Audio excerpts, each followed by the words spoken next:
जय हिंद। दोस्तों, रिसेंटली मुझे एक इंसिडेंट याद आया एंड आई रियलाइज्ड कि उस इंसिडेंट से आप लोग काफ़ी इंपॉर्टेंट चीज़ें सीख सकते हो और वो सीखी हुई इंपॉर्टेंट चीज़ें आपकी पूरी ज़िंदगी में, आपके करियर में बहुत काम आएंगी। ये इंसिडेंट है related to my UPSC civil services mains examination. जिस रूम में मैं एग्जाम दे रहा था उसी रूम से रिलेटेड है ये किस्सा। जैसे कि आपको पता, जनरल स्टडीज़ के पेपर यूपीएससी के मेंस के काफ़ी लेंदी होते हैं, प्रोवाइडेड आपकी प्रिपरेशन अच्छी हो। प्रिपरेशन अच्छी होगी तभी हमारे लिए लेंदी होगा, अदरवाइज हमारे लिए तो टाइम काटना मुश्किल हो जाएगा। जैसे ही 3 घंटे पूरे हुए उस जनरल स्टडीज़ के पेपर में, जब का मैं आपको एक किस्सा बता रहा हूँ, तो टीचर ने, इन्विजिलेटर ने आंसर शीट्स कलेक्ट करनी स्टार्ट कर दी। एक कैंडिडेट, उसका एग्ज़ाम कंप्लीट नहीं हुआ होगा, थोड़ा बहुत रहता होगा, तो उसने 1-आधा मिनट मांगा। जैसे ही टीचर उनके पास गया तो उन टीचर ने उसको बाईपास किया और बाकी स्टूडेंट्स जो थे, कैंडिडेट्स थे, उनकी आंसर शीट्स कलेक्ट की और फाइनली उसके पास आके उससे दोबारा आंसर शीट मांगी। बट स्टिल ही आस्क्ड कि सर 1-आधा मिनट और दे दो। बट टीचर ने, जो उनकी मॉरल ड्यूटी थी, ऑब्वियसली उनको आंसर शीट कलेक्ट करनी थी, तो एक रूड टोन में बोलते हुए उनसे आंसर शीट खींच ली और ये बोल दिया, मैं डिस्क्वालीफाई कर दूंगा अगर आंसर शीट नहीं दोगे। उस कैंडिडेट ने हैंड ओवर कर दी अल्टीमेटली। उसी रूम के अंदर एक और कैंडिडेट होगा जो कि उस स्टूडेंट को जानता होगा जिसकी आंसर शीट रूड टोन में ज़बरदस्ती खींची थी। तो उसने जाके सर को बोल दिया, कहता सर आपको पता है कौन है ये? तो वो चुप थे कि पता नहीं कौन है। तो कहता है ये आईपीएस ऑफिसर है। जैसा कि आपको पता है कि कुछ स्टूडेंट सिविल सर्विसेज क्रैक कर लेते हैं, आईपीएस, आईआरएस या किसी और अलाइड सर्विस में एंटर कर जाते हैं, बट स्टिल आईएएस के अंदर एंटर करने के लिए दोबारा एग्जाम दे देते हैं। ऐसे ही वो कैंडिडेट पहले सेलेक्ट हो चुका था, आईपीएस ऑफिसर था ऑलरेडी, तो दोबारा एग्जाम देने आया हुआ था। उसके किसी जानकार ने बोल दिया जाके टीचर को कि आप इतनी रूड टोन में कैसे बात कर सकते हो, आपको पता भी है कौन है? तो टीचर, तो ऑब्वियसली आप इमेजिन कर सकते हो कि वो टीचर हक्का बक्का रह गया, एकदम से पैनिक हो गया, क्योंकि उन्होंने तो as a normal student, as a candidate उठा के रूड टोन में बोलते हुए आंसर शीट उसकी खींच ली और बोल दिया मैं डिस्क्वालीफाई कर दूंगा। तो वो एकदम से ठंडा सा पड़ गया और उनके पास आया कि सर सॉरी, मुझे नहीं पता था। तो उस आईपीएस ऑफिसर का रिएक्शन पता है क्या था उस टाइम पे? उसने बड़े सबमिसिव वे में उनको बोला कि नहीं सर, सर टर्म यूज की उन्होंने, ये नहीं बोला उनका नाम लेके या कुछ, कि सर आप अपनी ड्यूटी कर रहे हो, ये आपकी मॉरल ड्यूटी है and I am very happy कि आप अपनी ड्यूटी बहुत अच्छे से निभा रहे हो। आपने अगर मुझे बोला डिस्क्वालीफाई कर दूंगा, तो वो आपको इस टाइम एक पावर दे रखी है, यूपीएससी ने आपको ऑथराइज कर रखा है, तो इसमें आपको सॉरी बोलने की जरूरत नहीं है। गलती मेरी है, मैं ये एक्स्ट्रा टाइम मांग रहा हूँ, बट आपने अपनी ड्यूटी निभाई है। तो उस आईपीएस ऑफिसर के मुंह से इस तरह की बात सुन के उस टीचर की आंखों में चमक आ गई। जो एक बोलते हैं ना, इंसान खुशी से इमोशनल हो जाता है, एक प्राउड मोमेंट होता है किसी के लिए, एक अनएक्सपेक्टेडली प्राउड मोमेंट होता है, तो उस तरह का मूवमेंट था उस टीचर के लिए। और आप में से भी कुछ स्टूडेंट्स को ये रिएक्शन उस आईपीएस ऑफिसर का बड़ा अनएक्सपेक्टेड सा लगा होगा। क्यों अनएक्सपेक्टेड लगा है? बिकॉज आप लोग एक कॉमन परसेप्शन बना लेते हो। हम कई बार किसी ऐसे सिनेरियो के थ्रू गुजरते हैं, कोई ऐसा हम एक्सपीरियंस देखते हैं जिसमें हमें लग गया कि यार ये ऑफिसर तो बड़ा एरोगेंट सा है, बड़ी इसमें अकड़ है, या हम कोई ऐसा वायरल वीडियो देख लेते हैं जिसमें हमें लगता है कि बड़ा गलत बिहेव किया है, तो उसके बाद हमारे दिमाग में कॉमन परसेप्शन बन जाता है, जबकि ऐसा नहीं है, रियलिटी कुछ और होती है। अब आप इसी सिनेरियो में देख लो, दिखाने को वो आईपीएस ऑफिसर अपनी धौंस भी दिखा सकता था कि आप ऐसे कैसे मुझसे बात कर सकते हो। तो that IPS officer was matured enough to understand कि वो सर, वो टीचर उस टाइम अपनी ड्यूटी निभा रहे हैं, और वो आईपीएस ऑफिसर अपना आईपीएस ऑफिसर वाला औहदा बाहर ही छोड़ के आया था। ही अंडरस्टूड कि मैं यहाँ पे एज अ नॉर्मल कैंडिडेट आया हूँ, आईपीएस ऑफिसर की तरह नहीं आया हूँ। Right now I am not on duty, but this sir is on duty, और वो अपनी ड्यूटी अच्छे से निभा रहे हैं। आपको ऐसे बहुत से grounded, polite, honest officers life में देखने को मिलेंगे। इसलिए कभी भी किसी वायरल वीडियो के बेसिस पे या आपका कोई पर्सनल एक्सपीरियंस खराब हुआ है उसके बेसिस पे कॉमन परसेप्शन मत बना लो कि सब के सब ऐसे होंगे या वैसे होंगे। किसी फील्ड से रिलेटेड आपको एक बहुत अच्छा एक्सपीरियंस दिख जाता है तो ये परसेप्शन मत बना लो कि सारा कुछ इसमें रोजी ही होगा, सब कुछ इसके अंदर अच्छा ही अच्छा होगा। ऐसा नहीं होता है। सब कुछ अच्छा कहीं नहीं मिलना, सब कुछ बुरा कहीं नहीं मिलना है। हर जगह आपको मिक्स टाइप की चीजें मिलेंगी।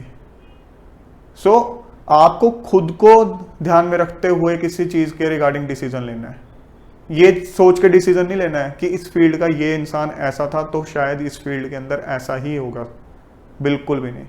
सबसे इंपॉर्टेंट मैसेज तो ये है कि never make a common perception about anything. दूसरी एक इंपॉर्टेंट चीज जो आपको समझनी है वो ये है कि कभी भी किसी के काम को छोटा या बड़ा नहीं समझना है। ये नहीं समझना कि इंसान ये काम करता है तो ये बहुत बड़ा काम कर रहा है, या ये बहुत बड़ा इंसान है, या ये काम कर रहा है तो ये बहुत छोटा इंसान है, या इसका काम बहुत छोटा है। बिल्कुल भी नहीं। कोई भी इंसान कोई काम कर रहा है, वो अपनी रोजी रोटी कमाने के लिए काम कर रहा है, उसके लिए उसका काम सबसे बड़ा है। चाहे कोई इंसान मजदूरी कर रहा है, चाहे कोई इंसान रिक्शा चला रहा है, बट वो इंसान सुबह उठ के उस काम की शुरुआत करने से पहले सिर झुका के उसको नमन करता है, अपने टूल्स को सिर झुका के एक बार नमस्कार करता है। रिक्शा चलाएगा तो पहले रिक्शा के सामने हाथ जोड़ेगा और ऊपर वाले से दुआ करेगा कि आज मेरा सारा काम बढ़िया चले। तो उसके लिए वो काम उसका सबसे बढ़िया काम है, सबसे बड़ा काम है, क्योंकि वो उससे अपना घर चला रहा है, अपना पेट पाल रहा है। सो कभी भी अगर ऊपर वाले ने आपको कोई अच्छा औहदा दिया हुआ है, आपको कोई अच्छी पोजीशन अथॉरिटी दी हुई है, तो किसी ये मत इन दूसरे इंसान को शो करना कि नहीं यार तेरा काम तो बहुत छोटा है, तू तो मेरा सबॉर्डिनेट है, तेरा काम कुछ भी नहीं है। ये चीज़ सबसे गलत चीज़ है। आप सोच के देखो, अगर वो आईपीएस ऑफिसर उस टाइम उस टीचर को ताड़ देता तो वो टीचर कुछ भी ना बोल पाता। वो तो पहले डर गया था उस टाइम। जैसे दूसरे इंसान ने बताया कि एक आईपीएस ऑफिसर है, तो हम उसके एक्सप्रेशन देख रहे थे फेस पे कि वो एकदम से कॉन्शियस हो गया था। सो अगर वो आईपीएस ऑफिसर उस टाइम उससे रूड टोन में बात कर लेता या धमका देता तो वो टीचर उल्टा बहुत ज़्यादा डीमोरलाइज हो जाता। बट उस आईपीएस ऑफिसर के एक अच्छे जेस्चर ने उसका दिन बना दिया, और ऐसा उसका दिन बना दिया कि वो दिन उसको मरते दम तक याद रहेगा, और पता नहीं कितने लोगों के साथ वो चीज़ वो शेयर करेगा।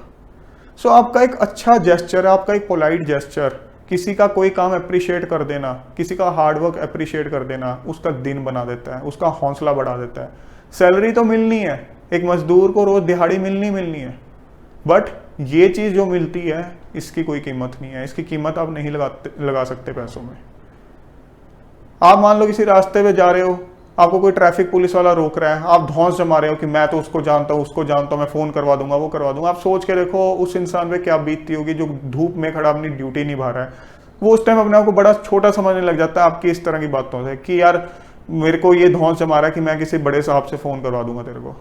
और अगर आप यही उससे पोलाइटली बात करो कि भाई आप अपनी ड्यूटी निभा रहे हो, इतनी धूप में खड़े हो, उसके काम को अप्रिशिएट कर दो, तो वो इंसान का हौसला कहाँ का कहाँ बढ़ जाएगा। ये हर फील्ड के लिए एप्लीकेबल है। आपके नीचे जो लोग काम कर रहे हैं उनके हर बंदे के काम को अप्रिशिएट करो, उनको रियलाइज करवाओ कि आप बहुत इंपॉर्टेंट काम कर रहे हो, आप एसेट हो हमारी ऑर्गेनाइजेशन के, आपके बिना हमारी ऑर्गेनाइजेशन नहीं चलेगी। और ये सिर्फ कहने के लिए नहीं है, ये फैक्ट है। कोई भी ऑर्गेनाइजेशन ऊपर से जितनी मर्जी बड़ी लगे, बट वो खड़ी तो अपने पिलर्स के ऊपर हुई है। और पिलर्स कौन होते हैं? जो ग्राउंड लेवल पे लोग काम कर रहे हैं। उनके बिना कोई भी ऑर्गेनाइजेशन सर्वाइव नहीं कर सकती है। सो आप कभी भी किसी अच्छी पोजीशन पे जाते हो, चाहे अपना बिजनेस कर रहे हो, चाहे एक सिविल सर्वेंट बन रहे हो, कुछ भी कर रहे हो, बट जो आपके नीचे लोग काम कर रहे हैं उनका हमेशा रिगार्ड करना, उनके हार्डवर्क का हमेशा रिगार्ड करना, उनको हमेशा अप्रिशिएट करना। अगर उन्होंने 5 पॉइंट का काम किया है तो उनकी अप्रिशिएशन 6 पॉइंट 7 पॉइंट वाली होनी चाहिए, कम करके कभी नहीं करनी है। ज़्यादा अप्रिशिएट करोगे तो अगली बार और ज़्यादा आउटपुट देंगे, उनका हौसला बढ़ जाता है। पता उनको भी ये सैलरी मंथ के एंड में हमारे अकाउंट में आ जाएगी। अगर डेली बेसिस पे काम कर रहे हैं तो हमारा डेली जो हमारा बनता है पैसा वो हमें मिल जाएगा। बट ये चीज़ जो आप दोगे ना, वो अलग से वो याद रखेंगे। और ये चीज़ हमने ये सोच के नहीं करनी है कि ये करने से मेरी ऑर्गेनाइजेशन को लॉन्ग टर्म में बहुत फायदा होगा, आउटपुट बढ़ जाएगा। नहीं, हमने सेल्फिश इंटरेस्ट के साथ ये चीज़ नहीं करनी है। हमने ये सोच के करनी है कि जैसी आत्मा मेरे अंदर है वैसी आत्मा इस इंसान के अंदर भी है। अगर मेरे 2 अच्छे शब्दों से इस इंसान की आत्मा को सुकून मिलता है तो मेरा उसमें कुछ नहीं जाएगा। अगर इसकी आत्मा को वो चीज़ स्ट्रेंथन करेगी तो मेरा कुछ नहीं जाएगा। आपके 2 शब्द उसकी आत्मा को स्ट्रेंथन कर सकते हैं और हार्डवर्क करने के लिए, और आपके 2 शब्द उसकी आत्मा को बिल्कुल मार सकते हैं, उसको अंदर से ख़त्म कर सकते हैं और उसका हौसला हमेशा के लिए तोड़ सकते हैं। सो ये आप पे डिपेंड करता है कि आप किस नज़रिए से अपना एक्शन करते हो। खुद पे लगा के देख लिया करो, जब आप हार्डवर्क करते हो तो आपके ऊपर वाले आपको किस तरह से ट्रीट करते हैं। अगर आपके हार्डवर्क करने के बावजूद भी वो आपको डीमोरलाइज करते हैं, गलत टाइप की वर्ड्स यूज़ करते हैं आपके लिए, तो आपको क्या फील होता है? आपकी आत्मा तक को चोट पहुंचती है उस टाइम पे। आपको ऐसा लगता है मेरी आत्मा को मार दिया गया है। और वही लोग अगर आपका हार्डवर्क अप्रिशिएट करें तो आपको कितना हौसला मिलता है। और यही चीज़ एप्लीकेबल है उन लोगों के लिए जो आपके नीचे काम कर रहे हैं।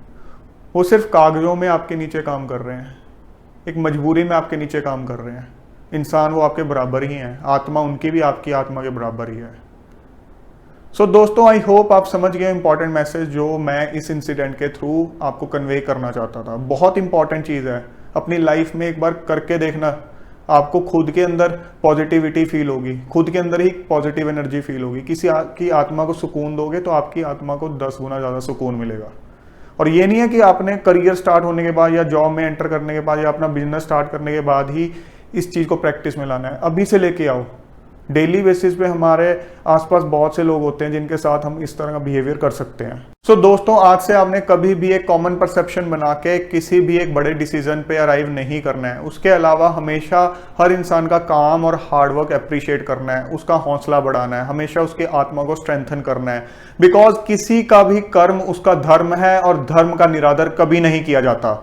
जय हिंद।